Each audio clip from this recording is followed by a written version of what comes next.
So, cut over my 7 years, we've cut $1 billion in taxes for hardworking Oklahomans, and our economy is booming. We still have record savings, and so everything's good. Oklahoma's open for business. Companies from around the world are taking notice of Oklahoma.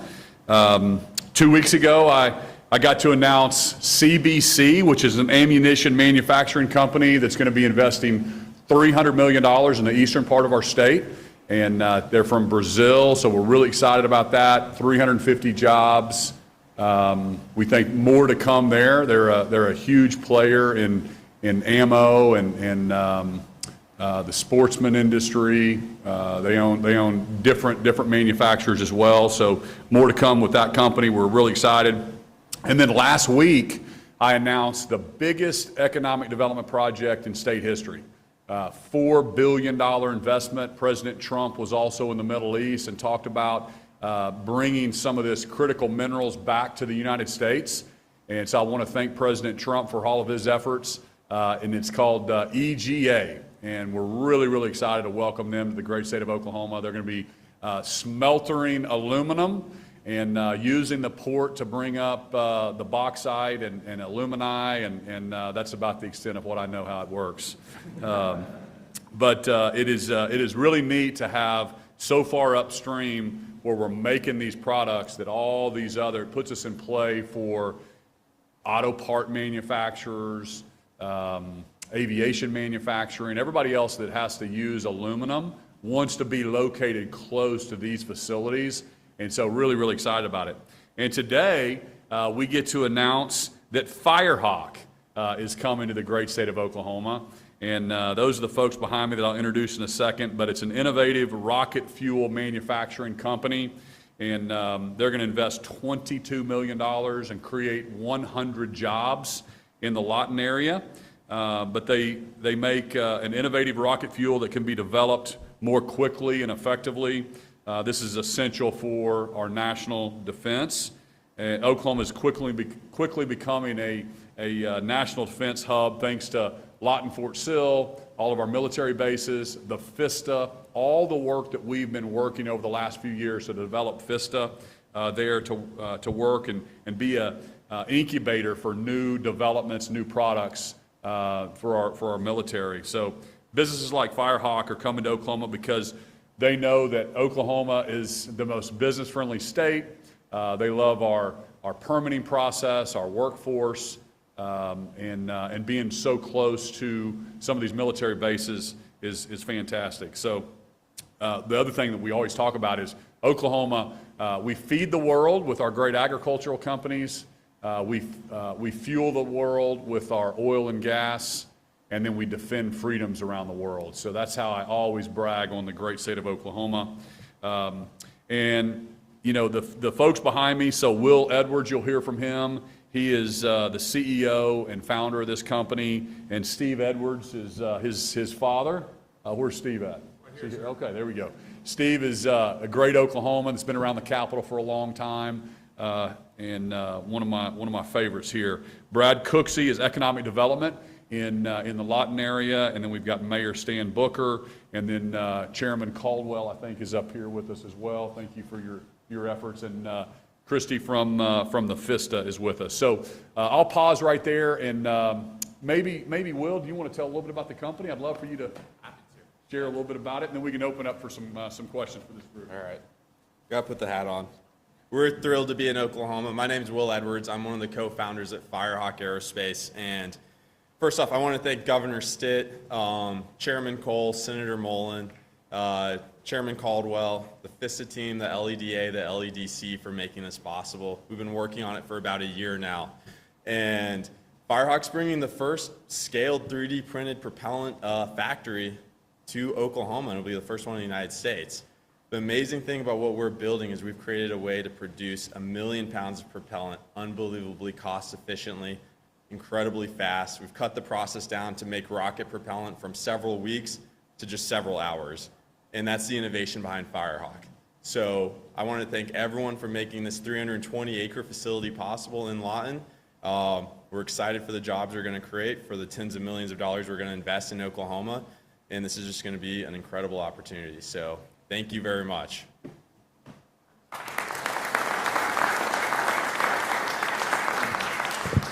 So we can open it up to questions about Firehawk or whatever you want to hear about. Session's about to end, either Thursday or Friday. What do you think of session, and are we headed into a special session? Well, first off, it's my 7th session, and all of them are different. They kind of take a life of their own as people that have been around this building a long time, don't they? Don't they, Steve? But I think, really enjoyed working with Speaker Hilbert and the Pro Tem Paxton, and I think we've had one of the best, most conservative sessions ever. We have the quarter-point tax cut that I just signed. We have the path to zero, so this will put Oklahoma on a trajectory that if we continue this economic boom and this development and income continues to increase, we're going to modestly grow government, but it's also going to automatically trigger tax cuts, not in an irresponsible way, but with excess revenue, it'll be able to trigger tax cuts and put us on a path to zero. That's something Tennessee did a few years back, and Tennessee's just been exploding with growth. So we'll do more marketing around that and let the people around the world and around the country know that Oklahoma is serious about being the most business-friendly state. The tort reforms are amazing, behind the meter. So just a lot of good momentum that's happening, and then we made some strategic investments, and Chairman Caldwell and Chairman Hall have done a really good job of prioritizing some of the priorities around. And Oklahoma, listen, we had a $5 billion savings account, and so that's what that's for, is to strategically invest in certain things. And so we've also done a good job of holding most agencies flat. So we didn't put Oklahomans in a bad situation by increasing base level expenses, and we always talk about that. But we are strategically investing in certain things, and we've upped the roads and bridge fund. Anyway, a lot of good things, knock on wood, that we're able to do. I'm probably missing a few business courts that just came out of the House today and the Senate. So really excited about business courts, and as you know, I'm trying to take down Delaware. We want to be the most business-friendly state. We want all the Fortune 500 companies to incorporate in the state of Oklahoma, and we're setting that up to say, hey, there's going to be chancery courts here. The reason that businesses all flooded to Delaware over the last 100 years, but Delaware is getting political. They're attacking the businesses. They're getting involved where they shouldn't. They're legislating from the bench. Elon pulled his companies out of Delaware, and Oklahoma's planting the flag. And we want those companies located in Oklahoma. So overall, really excited about the session. Testing. Do you have plans to sign the overall budget bill before 5 o'clock tonight? Just let that go into effect? Kind of, what's the feeling there? We're still reviewing. We've been all day reviewing bills and budget and going through all the JCAP bills, and so we'll make that decision later on today. There's a few things that we're still waiting on to get from the team, but we're still making that decision, and you'll know tonight. Can I ask what are any specifics that you're waiting for? Any negotiations still happening? I know business courts was one of the things. Business courts, I'd need to ask the team if there's anything else that we're waiting on, but I think that was the big thing. It hasn't been delivered to us yet, but I think the House has delivered it back to the Senate, so just any time it should be coming to our desk. And so met with groups from the Senate, met with the Speaker and the Pro Tem earlier. The next step is I think they're going to, we'll have to ask Caldwell this, they probably want to try to override a few of my vetoes, and that'll be a nice conversation that we can have together. But I only veto bad bills, so if they override anything, Chairman Caldwell. Never vetoed one of my bills in 7 decades. Really? Did you hear that? That's great. See, I'm a smart governor too. He's the chairman of the appropriations. But no, we'll I don't know if specifically we're waiting on anything. The business courts was the big thing that we've kind of back and forth a little bit, and I think we're at a good spot. And I think a little misconception on that. People thought that, this is really important. So the Farm Bureau let me know that they were concerned about a couple things, and their concern was that A royalty owner didn't have access to the court system if they wanted to bring a suit against an oil and gas company or somebody that was drilling on their property, and they were afraid that they were going to have to travel to Oklahoma City or Tulsa for one of the business courts. That's not true. If it doesn't meet this threshold of a $500,000 claim, or it's a class action type suit, that would go into business courts. But a regular person taking a suit against someone, they can be in courts, in the district courts in Guyman or Woodward or wherever they're located.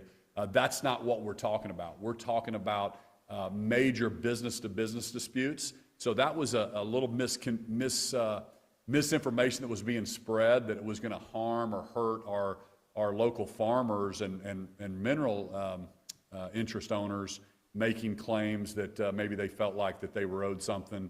They still have every right to go to the district courts in their local area to fight those claims. So that was something we were trying to dispel, as some of the maybe plaintiffs' attorneys were trying to spin this up and trying to tank our business courts. You signed House Bill 2235 into law over the weekend to increase compensation for those who are wrongfully convicted. You did line item veto 2 portions of that for free health insurance and higher education. You said you just didn't feel like that was necessary to put legislatively appropriated funds toward that. Can you elaborate on that decision and why you don't feel it's necessary? Can you repeat which bill was that again? I'm trying to remember. House Bill 2235 to increase compensation for those who are wrongfully convicted. It increases it to $50,000 for every year that they were incarcerated. Yeah, we let that go into law, right? Yes. Yeah, or I might have signed that, I don't know. Yeah, basically, we thought if you're wrongfully convicted, listen, if you're wrongfully convicted, the state screwed up, right? And something happened, and so we thought that a cap of, I think it was originally $175,000, and we allowed it to be $50,000 per year. We thought that was a reasonable deal. Listen, if someone's wrongfully convicted and they spent 30 years in prison, then I think that they deserve $1.5 million from the, if they can prove that. And so I think there was some, it wasn't retro, but we thought that was a reasonable request. So I wanted to ask you about going back to veto overrides. That seems like it's been a huge conversation this week. A lawmaker I just talked to said that's pretty much taken all the oxygen inside this building right now. He said he's actually talked to you just about your efforts and maybe telling them, hey, this is why I vetoed it. Don't follow along this override. Have you had conversations, hosted anybody here in the conference room, at the mansion, just anything like that, and talked about veto overrides, getting them to say no? Here's the deal. First off, all of my vetoes, I publicize why, right? And so you can go to our website and you can look, and I try to do videos and try to explain, because sometimes the media will try to spin that and say, oh, governor doesn't like the police or doesn't like this industry or that industry, or how in the world can he be against firefighters, or whatever the bill name is. But go read my message. I am for limited government, lower taxes, and more government regulations doesn't fix these problems. A lot of these things are press statements, and you get into the legislature, one of your constituents comes to you, and they were wrong somehow by something, and so let's fix it by setting up a new committee or a new organization or new this or new that, or let's mandate the insurance companies cover this or that. Those are generally, it's just a difference in philosophy. There's never a shortage of good ideas around this building.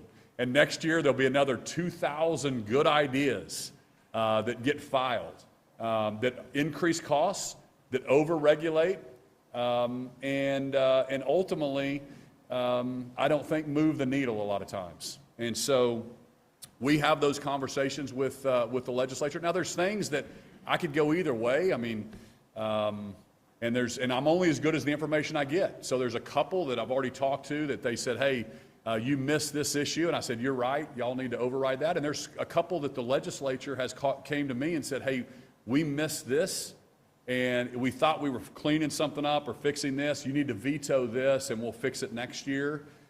Sometimes the legislature can pull a bill back and rework it and resend it back to us. So it's a team effort. And listen, I do my job, and then part of this process, if they have 2/3 of the votes, they can override my veto, and I'm fine with that. I tell people all the time, regular people in all over Oklahoma, they don't even know what a veto override is. I never really paid attention to this before when I was in the private sector. So if they override the veto, then that's on them. Everything that I do is to try to protect the taxpayer. We always talk about the money is always on the yes side. Ask yourself who is behind these bills. Who comes up here and has the money to get this thing passed? It's usually the industry that's going to benefit from it, right? I represent the no side. I represent the taxpayers, and I'm going to always start at no, and that's why you see me veto a lot of things, because I think a lot of it doesn't move the needle. It just is a press statement.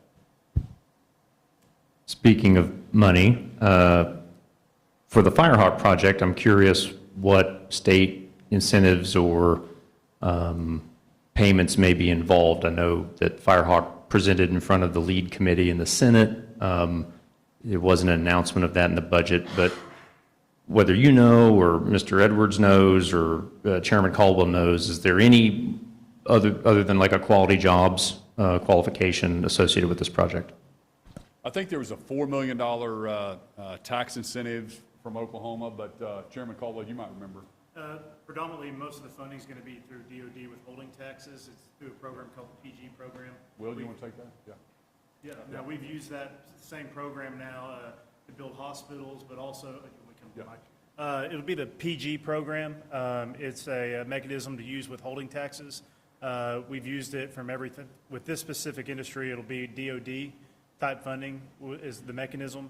And I think that comes out to 18 million worth of withholding taxes.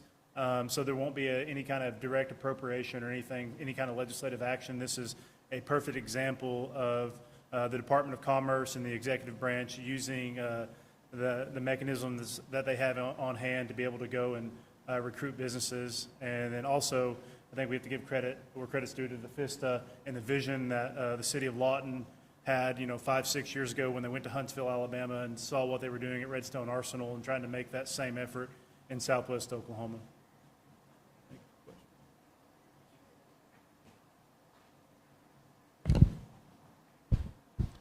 Governor, I have a question about the new license plates. The original new design featured the Native American woman or the guardian statue. We have emails that show you put the kibosh on that design and instead chose to go with the red plate with a 46 star. Why was that? What was the first part of your question? The new design for the license plates being the Native American woman or like the guardian statue. Are you saying that that's the license plate you wanted, or what? No, that the focus groups were put together and they were, that was a popular design. Were you on the focus groups? No. Okay. So why are you saying that the focus group recommended that design? That was it. That design was something that the focus groups had come up with, was popular, that some Oklahomans had wanted. We just wanted to ask. Which Oklahomans?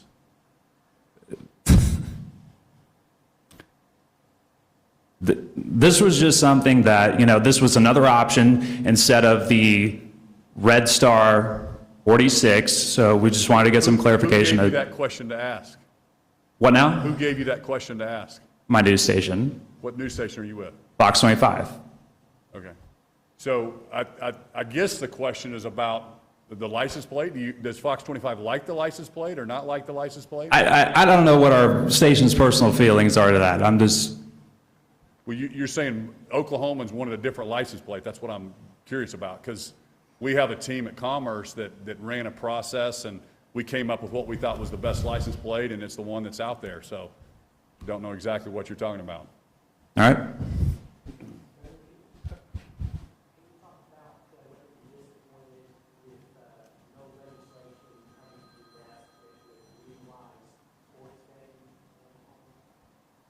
No, not disappointed. Actually, if it was the bill that was pushed by the by the casinos, I would have vetoed it anyway. So I had a piece of great legislation that I've rolled out a couple years ago that we went through all the different, we analyzed the 30 or 40 states that actually have sports book, and we put a great plan together. We've rolled it out, but it's more of a free market approach. And so like I said in here before, I think the big casinos are, the big bosses are waiting till I'm out of office to run that. So we'll see what happens in, I guess, the 27 cycle. Governor, regarding House Bill 2513 and the Department of Mental Health Services and Substance Abuse appointing that chief medical officer to ultimately eliminate the long wait times for defendants deemed incompetent to stand trial and awaiting treatment, they said in the session this morning that they're appointing about $9.5 million to take care of this. How is the department able to, appropriate funds for upcoming fiscal years when there's been some confusion with the budget in the past?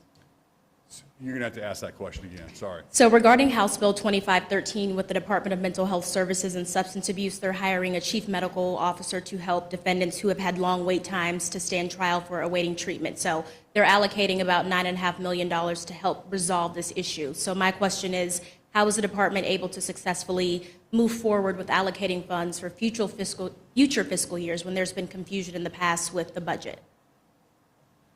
Boy, does anybody know what she was talking about there? Super confusing, but mental health is they're trying to get to the bottom. I think one of the biggest things we're working on is the contract, so we're not in this issue next year. Because ultimately, and I think Oklahomans understand this, you can't have nonprofits and vendors billing unlimited. There's not an unlimited checkbook on this side, and the way that mental health's got in trouble over the past, or really even all government agencies that are payers, is having an open checkbook and not really putting guardrails around these contracts with providers. So I think that's my biggest focus. The specifics on the $9 million or the question that you asked there, I don't really know how to answer that. I know that they're working on the contracts. We've appropriated the same amount they did last year, and so they're hiring a new CFO. They have a whole new payroll group. They're trying to get their arms around what was really happening over the last, probably over the last, decade or more. Good afternoon, Governor. Just wanted to follow up on your return to office executive order that you issued back in December. OMES had their first quarter report, showed about a quarter of the state employees, 8,000 or so, kind of maintained their flexibility to remote work or hybrid situations. But also that survey had about 50 agencies that didn't respond to the survey, including your office, which we later confirmed you had everybody back in the office. But were you surprised by the results of that executive order, and kind of, was it expected that many got the exemptions for the office space? Yeah, the 58 that didn't respond, we'll need to go back and kind of dig into those and find out and hold them accountable and see if they're, what's happening. But I think Oklahomans, they're having to go to work. Everybody's back at work. We need people back in the office. Now, during the previous director that I had at DHS, we closed about 20 facilities statewide because what we found is we had some of our caseworkers are out of the office all the time anyway. So some of the agencies literally are out of the office and don't need to be in the office. They need to be out in the field, and they're caseworkers. And so there's certain jobs that, and I probably should be more specific, but there's certain jobs that literally should not be in an office. So the government had too many offices, and we were spending too much money on leases. So that was part of my first 4 years. We really shrunk down on the amount of office space that we had. But when you've got employees working from home in Texas and in New York and in Washington, D.C. and across state government, we should be putting a spotlight on it. I hope you guys continue to report on all this and hold everybody accountable. Everybody in the governor's office is back in the office, and I'm trying to force every single state agency that way. As you know, not every state agency, they're separately elected, people in state government that run their own departments that have people working out of state. You guys should be digging into those kind of things. So thanks for the question, and we're digging into that too. We noticed all those things, so.